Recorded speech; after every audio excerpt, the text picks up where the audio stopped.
there friends, welcome to the Amazing Brick Network. I'm Tori Favreau and we're going to be building the Carnage head, and that is 76199. It's a great looking head, and several of these came out at the same time, folks. By the way, thank you so very much for watching or listening. You can subscribe to the show if you choose to, and that way you'll get notifications when new videos come out. Also, I do release this as a audio version, so if you do just want to listen to the audio version of this review, which is of the Carnage head that has just recently come out, you can do so on a podcast directory service of your choice. We talk our way through the build, and then at the end of this, you can make the decision whether or not this set is for you. I do hope that you enjoy what you're watching though. When I do these videos, I do speed them up so as they don't take up too much of your time. A quick overview without spoiling too many of the special features of the build so you don't feel like you've already built it, which may put you off actually doing it for yourself. So the set itself actually started off with doing the stand for it, and then it builds up. In nature, it's sort of like a brick head, the way that you do build this really strong inside core, and then you build up and flesh it all out to make it something more substantial on the outside. I love the fact that they did do Carnage. This also released with the Venom and Batman, Carnage, and also from the Star Wars side of things, we got Darth Vader and the Scout Trooper as well. There's also a number of others that are in existence at this time, and if you've built them before, I'd love to hear from you. Let me know what you think. I find them to be a lot of fun. They're about 500 to 600 bricks depending on the set, and the only downside to this particular set I did find, folks, was that any of the sort of Carnage symbiote features, they were all done with stickers, and I know that it's probably more cost effective. I don't think it's any better for the environment to be printing out sticker pages, but all those special effects, they should have been part of a printed brick, I do believe. Instead, they are stickers that go on throughout. Application of them was pretty easy, however, so ultimately there's not too much to complain about there. This set, if you are interested, does come with bags 1, 2, and 3, but each bag has at least 2 bags per number, so you're getting a fair few bricks. Bag 1 does deal with the majority of the base and the start of the actual head, the bottom of the head, and then it does work its way up, with number 2 really being the meat and potatoes of the set, really building it up and fulfilling it.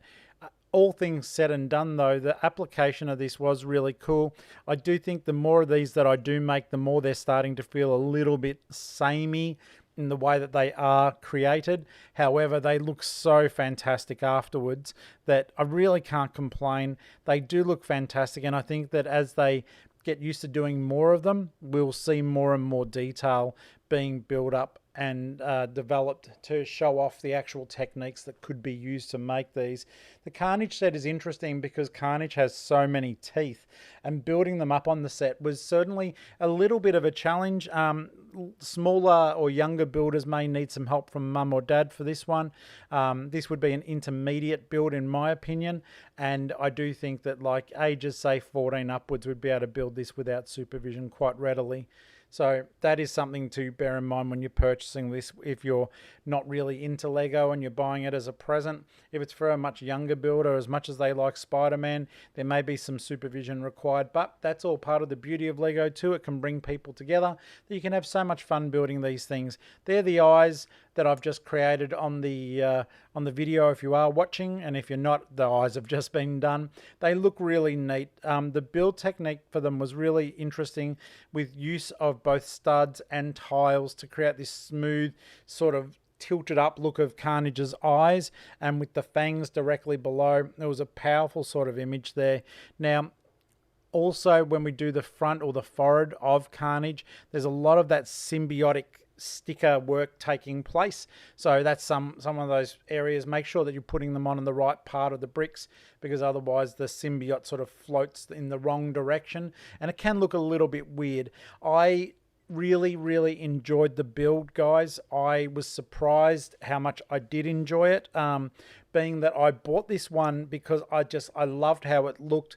I am a fan of Spider-Man, though DC Comics tend to be my thing a little bit more, and we don't want to start any arguments about that. I know the Marvel Universe is super cool as well. They certainly do a far better job with their movies than what the DC Universe has done in recent years, for a very long time, in fact.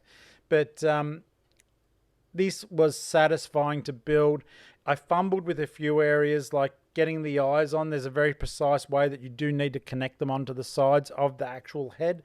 So just be aware of that, folks. But ultimately, the jawline, the lower jaw of Carnage, it's a bit of a hinge mechanism that you've got to use there. So I took my time with it because at the front, the whole thing looked like it could have exploded if I'd just shoved things into place. But ultimately, it all fits really well. And if you're watching the video, you will see this now as I'm about to connect it there. And it's not too much of a problem. And just like that, and there is a Carnage plate that you can put on there. It's not a sticker, it's actually printed, and it's done. At the moment, we're just looking at some still photos of the finished result. And I do hope that you enjoyed our review of this set. I would give it a solid 7 out of 10, maybe even a 7.5. I do think it looks very fierce. I do take points away for the amount of stickers. I just think they really detract from how beautiful this set is and how well it's been designed. Certainly not the designer's fault, but someone who decided to cut some corners in regards to cost, or maybe stopped it from being prohibitively expensive. I'm not entirely sure what the deal was there, but these are just beautifully made heads. I can't wait to make more in the series. I've got most of them. I will build and share with you, and I really do appreciate you watching, folks. Your support of the Amazing Brick Network is second to none, and I'm very, very grateful. Please make sure, if you haven't already, take the time to subscribe. I'll be bringing you more builds from the community, Lego news, as much as I can to fulfill our passions, folks. In the meantime, though, happy building, and thanks again for watching. Bye.